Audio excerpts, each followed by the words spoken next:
বাংলাদেশে অপেক্ষা করছি আপনাদেরকে ওয়েলকাম করার জন্য। সবাই শরীর ভালো আছে তো? অস্ট্রেলিয়ার বিপক্ষে তাদেরই মাটিতে প্রথমবারের মতো টেস্ট জয়ের ঐতিহাসিক সাফল্যে বাংলাদেশ জাতীয় ক্রিকেট দলকে আন্তরিক অভিনন্দন জানিয়েছেন প্রধানমন্ত্রী তারেক রহমান। ডারউইনে সিরিজের প্রথম টেস্টে স্বাগতিক অস্ট্রেলিয়াকে 9 উইকেটে হারিয়ে স্মরণীয় জয় তুলে নেয় বাংলাদেশ। দীর্ঘ 23 বছর পর অস্ট্রেলিয়ার মাটিতে টেস্ট খেলতে নেমে এমন সাফল্য অর্জন করল টাইগাররা। ম্যাচে বাংলাদেশের ঐতিহাসিক জয় নিশ্চিত হওয়ার সময় কিশোরগঞ্জের পথে ছিলেন প্রধানমন্ত্রী তারেক রহমান। ম্যাচ শেষ হওয়ার পর প্রধানমন্ত্রী বাংলাদেশ দলের খেলোয়াড়দের সঙ্গে ভিডিও কলে কথা বলেন এবং ঐতিহাসিক জয়ের জন্য তাদের অভিনন্দন জানান।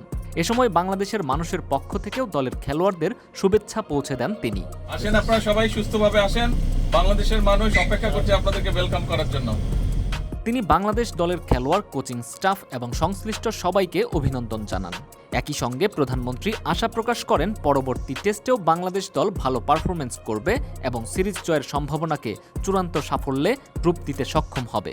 অস্ট্রেলিয়ার মাটিতে প্রথমবারের মতো টেস্ট জয়ের মধ্য দিয়ে বাংলাদেশ ক্রিকেট নতুন ইতিহাস তৈরি করেছে। এই জয় দেশের ক্রিকেটার ও সমর্থকদের মধ্যে নতুন আশার সঞ্চার করেছে।